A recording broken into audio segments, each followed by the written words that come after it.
Gipasigarbo sa kagamhanan sa dakbayan sa Bayawan ang mga tsadang pasilidad sa syudad nga mahimo sab tourist attraction na gilangkob sa ilahang Ibayaw Tour Package.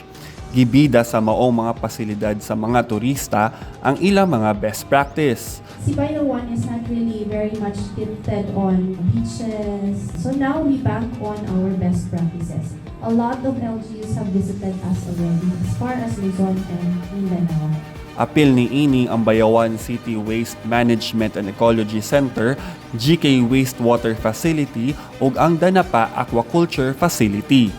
Makita sa BCWMEC ang hanay na proseso sa mga basura, una kini ilabay sa sanitary landfill nga dili baho ug makadaot sa tawo ug sa kalikupan.